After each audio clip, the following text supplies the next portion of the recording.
नमस्कार विद्यार्थी मित्रांनो, डॉक्टर सुशील स्पॉटलाईट या आपल्या यूट्यूब चॅनलवर तुमचं सर्वांचं स्वागत आहे. या लेक्चरमध्ये आपण ऑफिशियल लँग्वेज या संबंधीचे काही बेसिक फॅक्ट्स बघणार आहोत. एकंदरीतच आज सकाळी आपण हिंदी लँग्वेज संबंधीचा डिबेट जो होता कनिमोझी यांचा तो बघितला होता आणि त्याच्यामुळे ऑफिशियल लँग्वेज आणि त्याच्याशी रिलेटेड जे काही एक्झाम ओरिएंटेड फॅक्ट्स आहेत ते आपण डिस्कस करूयात. तर ऑफिशियल लँग्वेजसाठीचं जे कलम आहे आपलं आर्टिकल 343 आहे आणि एकंदरच तुम्ही जर सगळे हे ऑफिशियल लँग्वेज संबंधीची कलमं बघितली तर ती 343 343 ते 351 अशी आहेत. ओके, सो ही संविधानातली कलमं तुम्हाला माहीत असणं अपेक्षित आहे. आपण या कलमांचाही विचार करूयात हे सगळं डिस्कस करत असताना. आता आपली जी ऑफिशियल लँग्वेज आहे ती कुठली आहे तर हिंदी, आणि ती पण देवनागरी म्हणून. ओके, देवनागरी लिपीमध्ये लिहिलेली हिंदी जी आहे तर ती आपली ऑफिशियल लँग्वेज आहे. आणि एकंदरीतच सुरुवातीचा जो काळ होता म्हणजे 1950 ते 1965 हे सुरुवातीचे जे 15 वर्ष होते तर या काळामध्ये जे काही ऑफिशियल कामकाज होतं ते इंग्लिशमधून सुरू होतं. कारण सुरुवातीचा जो काळ आहे तो सगळा म्हणजे त्या काळात सगळी घडी बसवायचं काम चालू होतं ना, आपलं स्वातंत्र्यानंतरचा काळ सर इंग्लिश होतं.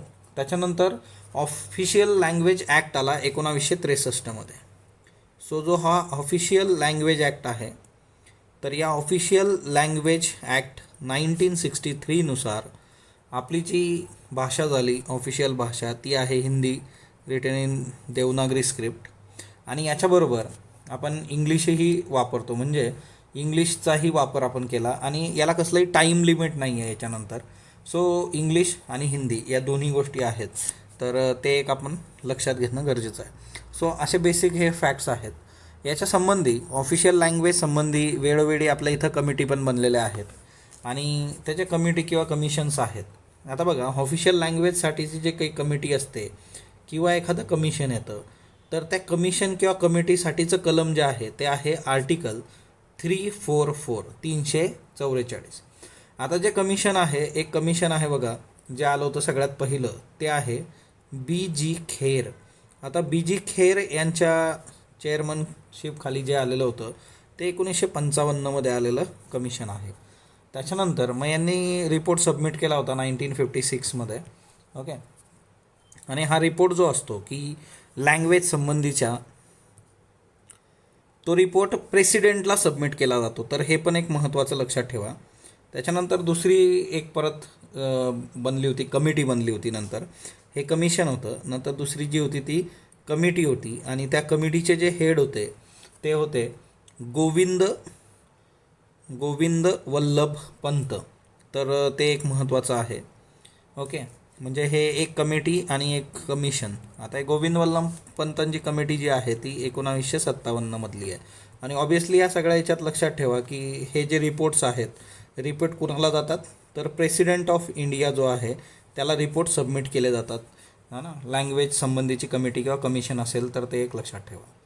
त्याच्यानंतर आता एकंदरच ऑफिशियल लँग्वेज आणि त्या युनियन केंद्राबद्दलचा हा विचार आहे. मग दुसरा याच्यातला जो मुद्दा येतो तो म्हणजे काय की रिजनल लँग्वेजेसच्या बाबतीमध्ये काय आहे. रिजनल जो इश्यू आहे किंवा आपण जर स्टेटचा विचार केला तर त्या केसमध्ये गोष्टी तुम्ही कशा बघता. तर सगळ्यात महत्त्वाचं म्हणजे काय की संविधानामध्ये कुठलीही ऑफिशियल लँग्वेज स्टेटसाठी सांगितलेली नाही आहे, पण तिच्यामध्ये आहे की स्टेट जे आहे ते आयदर हिंदी असेल किंवा मग दुसरी कुठलीही भाषा, आयदर हिंदी किंवा त्या राज्यातली कुठली जी रिजनल भाषा आहे ती ॲज अ XYZ जी काही आहे ती स्टेटसाठीची ऑफिशियल भाषा म्हणून वापरू शकता. आणि जोपर्यंत हे डिसाईड होत नाही तोपर्यंत इंग्लिश त्यांच्यासाठी वापरात होती. नंतर मग प्रत्येक राज्याने आपल्या जे काही त्यांचं कल्चर आहे आणि त्या सगळ्या गोष्टी आहेत त्याच्यानुसार लँग्वेजेस घेतल्या. म्हणजे फॉर एक्झाम्पल तुम्ही आंध्र प्रदेशचं तेलगू आहे बघा, गुजरातच्या बाबतीमध्ये जे आहे की हिंदी है ना, गुजराती आणि हिंदी या दोन्ही भाषा घेतलेल्या आहेत गुजरातनी. सो असे काही एक्झाम्पल्स तुम्ही बघू शकता, है ना. तर याच्यामध्ये एक महत्त्वाची गोष्ट आहे की ज्या वेळेस स्टेट एखादी लँग्वेज चूज करतं तर 8 शेड्यूल जे काही आहे आपलं 8वं परिशिष्ट, त्या 8व्या परिशिष्टातलीच भाषा त्यांनी निवडली पाहिजे असं काही नाही आहे. स्टेट पाहिजे ती भाषा निवडू शकतात. तर हा एक महत्त्वाचा मुद्दा लक्षात ठेवा. म्हणजे स्टेटला ऑफिशियल लँग्वेजसाठी 8व्या परिशिष्टाचं बंधन नाही आहे. त्याच्यानंतर दुसरा महत्त्वाचा मुद्दा जो आहे की तुम्ही जर याच्यातलं बघितलं की स्टेट आणि युनियन, तर 346 जे कलम आहे 346, तर याच्यामध्ये जे काही स्टेट आहे, राज्य आहे, आणि युनियन म्हणजे केंद्र, तर यांच्यातलं जे काही कम्युनिकेशन आहे तर बेटर वे इंग्लिश त्याच्यासाठी वापरली पाहिजे. आणि जे काही स्टेट आहेत तर स्टेटमधलं जे कनेक्शन आहे तर ते इंग्लिश हिंदीमध्ये करू शकतात. आणि त्यातल्या त्यात काही जे स्टेट्स आहेत, ओके, तर ते आता हे इंग्लिशमध्ये होणं अपेक्षित असतं, म्हणजे स्टेट टू स्टेट जे आहे, कारण दोघांच्या भाषा वेगवेगळ्या आहे. आणि त्यातल्या त्यात नॉन हिंदीचा तर प्रश्नच येत नाही बघा, English state to Indian English. परंतु काही स्टेट जे आहेत, काही राज्य ते करार करू शकतात आणि त्याच्यामधून हिंदी भाषा इंग्लिशच्या ऐवजी निवडू शकतात. म्हणजे फॉर एक्झाम्पल हिंदी भाषिक राज्यांच्या बाबतीत राजस्थान, उत्तर प्रदेश, त्याच्यानंतर मध्य प्रदेश आणि बिहार, तर या लोकांनी सरळ सरळ करारच केलेला आहे आणि ते त्यांच्याचमध्ये जी काही लँग्वेज वापरतात ती हिंदी वापरतात. सो दॅट असंही होऊ शकतं की स्टेट करार करून त्या गोष्टी वापरू शकतात. तर ती एक गोष्ट लक्षात ठेवा. त्याच्यानंतर जर एखाद्या राज्यामध्ये असं जर झालं की त्या राज्यातली एक सफिशियंट जी लोकसंख्या आहे त्यांना असं वाटतं की त्यांची भाषासुद्धा ऑफिशियल झाली पाहिजे आणि तसं प्रेसिडेंट समोर त्यांनी ठेवलं आणि राज्याच्या म्हणजे राष्ट्रपतींना ते सॅटिस्फॅक्टरी वाटलं, तर ती भाषासुद्धा त्या भाषेची ऑफिशियल लँग्वेज राज्याची होऊ शकते. तर तो एक महत्त्वाचा मुद्दा आहे आणि त्याच्यासाठीचं कलम 347 आहे. त्याच्यानंतर दुसरा मुद्दा येतो की लँग्वेज फॉर सुप्रीम कोर्ट, हा ना. आता सुप्रीम कोर्टाच्या बाबतीत तुम्ही जर बघितलं की सुप्रीम कोर्टाची जी लँग्वेज आहे तर सरळ सरळ ती जी आहे तर ती लँग्वेज जी आहे ती आहे इंग्लिश. ओके, सुप्रीम कोर्टाचं जे कामकाज चालतं ते सरळ सरळ तिच्या ज्या काही गोष्टी आहेत त्या सगळ्या इंग्लिशमध्ये चालतात. म्हणजे सुप्रीम कोर्टामध्ये जे काही असेल की फॉर एक्झाम्पल तिथले काही ऑर्डर्स, ऑर्डिनन्स, रूल्स, रेग्युलेशन सगळ्या गोष्टी इंग्लिशमध्ये. आणि दुसरी महत्त्वाची गोष्ट आहे की हायकोर्टाच्या बाबतीत सुद्धा जे आहे ते इंग्लिश आहे. पण आता हायकोर्टाचा संबंध जो आहे तो स्टेटबरोबर येतो, म्हणून असं होऊ शकतं की एखाद्या स्टेटचे गव्हर्नर जे आहेत तर ते तिथं एखादी अदर दॅन इंग्लिश जी काही तिथली हिंदी असेल किंवा दुसरी ऑफिशियल लँग्वेज असेल, म्हणजे इंग्लिश सोडून आयदर हिंदी असेल किंवा जी काही रिजनल तिथली ऑफिशियल लँग्वेज जी काही असेल तर ती भाषा वापरण्याची परवानगी देऊ शकतात हायकोर्टाच्या बाबतीत. परंतु त्या हायकोर्टाचे जे काही जजमेंट्स असतात बघा, म्हणजे फॉर एक्झाम्पल तिथून जे काही वेगवेगळे आदेश दिले जातात, जजमेंट असतील, डिक्रीज असतील, तर ते मात्र सगळेच्या सगळे तुम्हाला इंग्लिशमध्येच ठेवावे लागतात. सो ती एक महत्त्वाची बाब आहे. अदरवाईज मग तुम्ही ते ट्रान्सलेशन करू शकता, पण एक गोष्ट आहे की एक प्रत तुम्हाला इंग्लिशमध्ये ठेवायची आहे. सो एक गोष्ट आहे की हायकोर्ट आणि सुप्रीम कोर्ट भाषा इंग्लिश आहे. सुप्रीम कोर्टाच्या बाबतीमध्ये गोष्ट एकदम क्लिअर आहे. सुप्रीम कोर्टाच्या बाबतीमध्ये इंग्लिश एके इंग्लिश आहे, हां, पण हायकोर्टामध्ये गव्हर्नर करू शकतो की दुसरी भाषा तुम्ही वापरू शकता. ओके, परंतु त्याचे जे काही आदेश आणि त्या सगळ्या गोष्टी असतील तर त्या बाबतीमध्ये क्लिअर आहे की तुम्ही जी आहे ती ट्रान्सलेशन्स केले पाहिजेत आणि त्या सगळ्या गोष्टी. दुसरी महत्त्वाची गोष्ट, मग आता मायनॉरिटीच्या बाबतीमध्ये लँग्वेजचा इश्यू कसा आहे की मायनॉरिटी जे आहे किंवा अल्पसंख्याकांचा विचार जर तुम्ही केला तर त्या केसमध्ये एक महत्त्वाची बाब लक्षात ठेवा की एखाद्याला त्याची भाषा ही ऑफिशियल भाषा नाही आहे म्हणून तुम्ही त्याचं रिप्रेझेंटेशन नाकारू शकत नाही. तर हा एक खूप महत्त्वाचा मुद्दा आहे आणि हे कलम जे आहे आर्टिकल 350, म्हणजे अल्पसंख्याकांच्या बाबतीमध्ये त्यांची भाषा ही ऑफिशियल नाही तर त्या बेसिसवर त्यांना त्यांचं रिप्रेझेंटेशन नाकारलं जाऊ शकत नाही, त्यांना तुम्हाला ऐकून घ्यावं लागेल. तर ती एक मायनॉरिटीला सेव्ह करते. आणि हे जे आहेत तर ते स्पेशल डिरेक्टिव्ह आहेत मायनॉरिटी संबंधीचे. दुसरं एक आहे बघा आर्टिकल 350 की जे मी तुम्हाला बऱ्याचदा विचारलेलं आहे. तर हे कशासाठी आहे की मदर टंगमध्ये एज्युकेशन जे आहे, मदर टंग आपल्या मातृभाषेतलं जे शिक्षण आहे त्याच्यासाठीचं कलम 350 लक्षात ठेवा. आणि किमान प्रायमरी एज्युकेशन जे आहे तर ते लिंग्विस्टिक मायनॉरिटी ग्रुपच्या बाबतीत आणि सगळ्या ह्याच्यात तुम्ही मदर टंगचा विचार केला पाहिजे. आणि आताची जी नॅशनल एज्युकेशन पॉलिसी 2020 आहे तिच्यातही म्हटलेलं आहे की जास्तीत 8वीपर्यंत तुम्ही प्रयत्न करा. याच्यात दुसरं एक कलम आहे कलम 350B. तर हे प्रेसिडेंटद्वारे एक अपॉइंटमेंट केली जाते. कुणाची? तर special officer for linguistic minority. तर हा जो ऑफिसर असतो, ओके, तर तो एक आहे स्पेशल ऑफिसर. हा कशासाठी आहे? मायनॉरिटीज करता. आणि ते पण मायनॉरिटी कशाच्या बाबतीमध्ये? लँग्वेजसाठी, लिंग्विस्टिक मायनॉरिटीज. याचं जे काही हे आहे अपॉइंटमेंट आहे ती अपॉइंटमेंट जी केली जाते ती प्रेसिडेंटद्वारे केली जाते. सो हा एक खूप महत्त्वाचा इथं ॲस्पेक्ट आहे, तो लक्षात घ्या. राष्ट्रपती जे आहेत ते याची अपॉइंटमेंट करतात. सो कलम 350 हे जे आहे की भाषा ही ऑफिशियल नाही म्हणून एखाद्याला नाकारू शकत नाही. कलम 350A जे आहे की मदर टंगमध्ये जे काही आहे ते तुम्ही शिक्षण दिलं पाहिजे. 350B जे आहे की भाषेसाठी एक लिंग्विस्टिक मायनॉरिटीसाठी अधिकाऱ्याची नेमणूक. पुढचं जे कलम येतं ते एक महत्त्वाचं आहे आपल्यासाठी, ते म्हणजे आर्टिकल 351. 351 काय आहे तर हिंदी भाषा जी आहे ती हिंदी भाषा लिंग्वा फ्रँका झाली पाहिजे.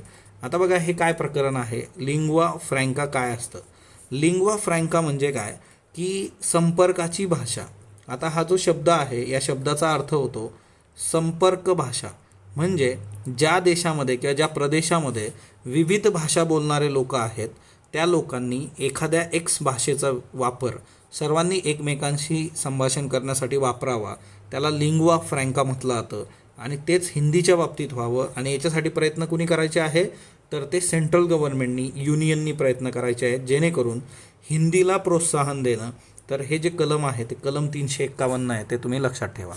पुढचं जे आहे आपलं तर ते म्हणजे 8th schedule. Okay, 8th schedule जे आहे तर ते आपल्याला माहीत आहे तुम्हाला की याच्यामध्ये भाषांचा समावेश आहे. सुरुवातीला 14 भाषा होत्या, आजच्या घडीला याच्यामध्ये 22 भाषा आहेत.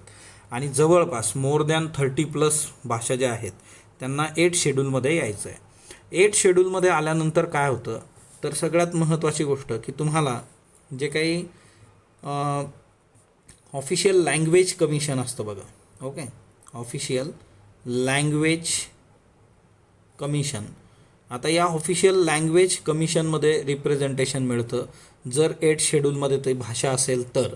ओके, तर मेंबर्स जे असतील सदस्य ते याचे सदस्य असतात ऑफिशियल लँग्वेज कमिशनचे. आणि दुसरं एक असतं ते म्हणजे काय की ती जी भाषा आहे त्या भाषेची स्टाईल, एक्सप्रेशन आणि बऱ्याचशा गोष्टी ज्या आहेत तर त्या वापरल्या जातात. कशासाठी? Enrichment of Hindi. ओके, तर ती एक महत्त्वाची गोष्ट आहे की ती जी भाषा राहील XYZ तिच्यातल्या ज्या काही म्हणजे फॉर एक्झाम्पल तिच्यातले फॉर्म्स आहेत, स्टाईल आहे, या गोष्टींचा जो विचार आहे तो कशासाठी केला जाईल? हिंदी भाषा समृद्ध करण्यासाठी.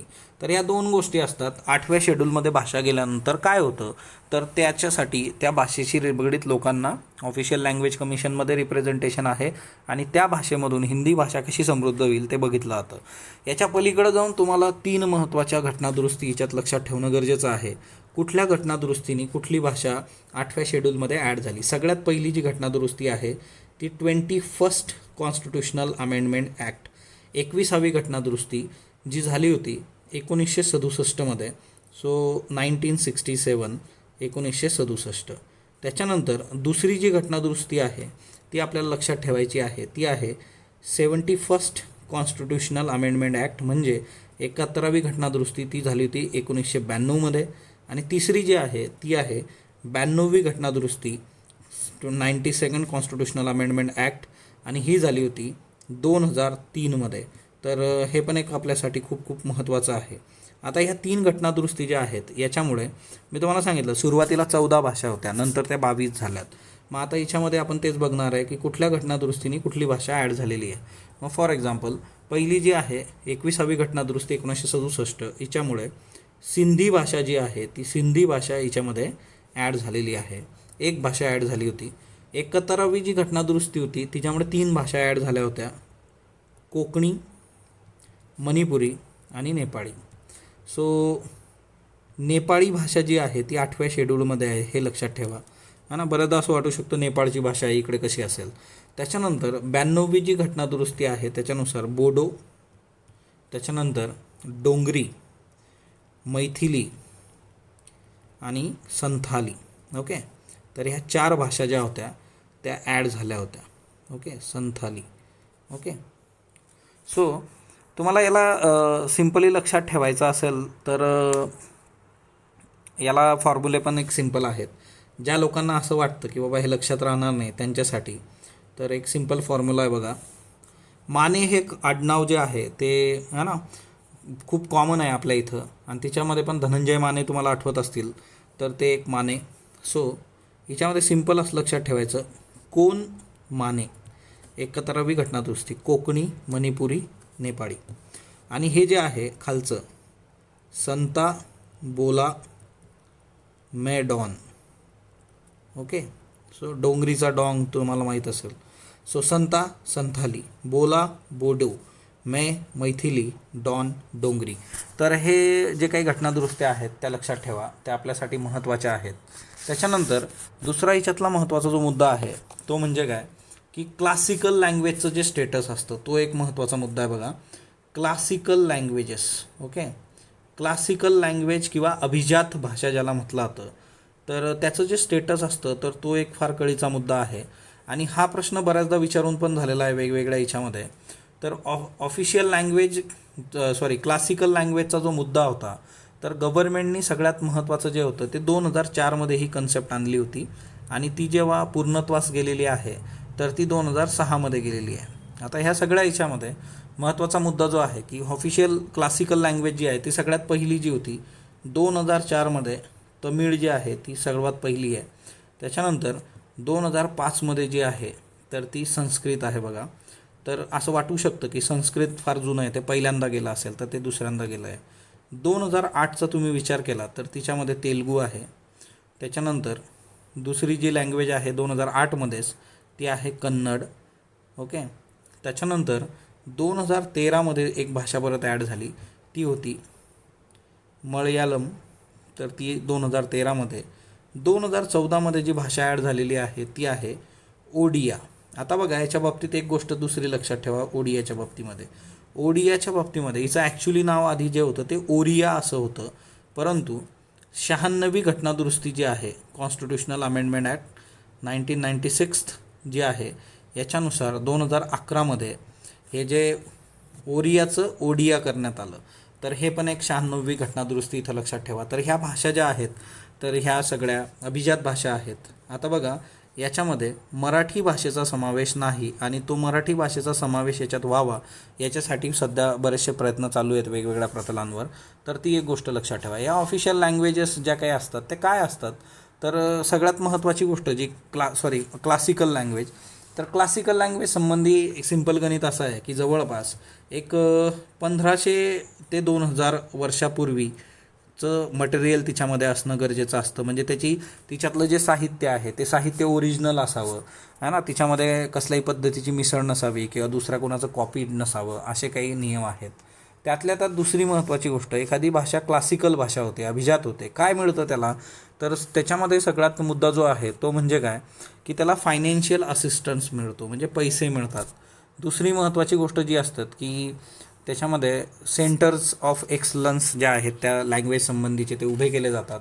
आणि 2 ज्या इमिनंट पर्सनॅलिटी तिच्यामधल्या असतील त्या भाषेसंबंधीच्या त्यांना स्कॉलर म्हणून अवॉर्ड्स दिले जातात. आणि युनिव्हर्सिटी ग्रांट कमिशन जे आहे ते प्रयत्नरत असतं की किमान सेंट्रल युनिव्हर्सिटीनी त्या भाषेसाठी डिपार्टमेंट उघडून त्यासंबंधीचं रिसर्च वगैरे करावा. याच्यानंतर पार्लमेंटनी ऑफिशियल म्हणजे ज्या काही लँग्वेज आहे ऑफिशियल लँग्वेजची कमिटी पण एक सांगितलेली आहे. तर ऑफिशियल लँग्वेज कमिटी, आता याच्याबद्दलचे फक्त आपण फॅक्ट्स बघूयात. तर ऑफिशियल लँग्वेज कमिटी तुम्हाला जर विचारली पार्लमेंटच्या बाबतीमध्ये तर तो एक महत्त्वाचा मुद्दा आहे. तर ऑफिशियल लँग्वेज कमिटी जी सेटअप झाली होती 1976मध्ये सेटअप झाली होती ही कमिटी. आता ह्या कमिटीचं जे हे आहे तर हिच्यामध्ये एकूण सदस्य जे होते ते 30 मेंबर्स होते. 30पैकी 20 लोकसभा होते प्लस 10 राज्यसभा होते. तर हे एक लक्षात ठेवा आणि हे याच्यामध्ये महत्त्वाचं आहे. आणि याचा जो चेअरपर्सन असतो तो कोण असतो, तर तो मोस्ट प्रॉब्ली जो असतो तो असतो होम मिनिस्टर. कारण हे सदस्य त्यांच्यामधून चेअरमन निवडत असतात आणि तो चेअरमन मग परत वाद वगैरे होऊ नये तर चेअरमन किंवा चेअरपर्सन तर तो होम मिनिस्टर गृहमंत्री असतो. तर ती एक महत्त्वाची बाब लक्षात ठेवा. आणि हे सगळं जे काम चालतं सगळं ते गृहमंत्रालयाच्या अंडरच आहे. डिपार्टमेंट ऑफ ऑफिशियल लँग्वेज जे आहे सो ती एक बाब लक्षात ठेवा, department of official language. Okay. So ते जे आहे ते होम मिनिस्ट्रीच्या अंडर आहे, गृहमंत्रालयाच्या अंडर आहे. त्याच्यानंतर दुसरा फॅक्ट याच्यातला तो आहे की म्हणजे ही जी ऑफिशियल लँग्वेज कमिटी आहे ना, ज्याच्यात 30 सदस्य आहेत, होम मिनिस्टर त्याचे प्रमुख आहेत, हे यांचा रिपोर्ट कुणाला सबमिट करतात तर प्रेसिडेंट ऑफ इंडियाला सबमिट करतात. तर हा एक फॅक्ट लक्षात ठेवा. सो असे काही बेसिक फॅक्ट्स होते. तर ऑफिशियल लँग्वेजबद्दलच्या ह्या काही बेसिक गोष्टी लक्षात ठेवा. स्पॉटलाईटबरोबर जोडलेलं राहा. स्पॉटलाईटला लाईक करा, शेअर करा, सबस्क्राईब करा. धन्यवाद विद्यार्थी मित्रांनो.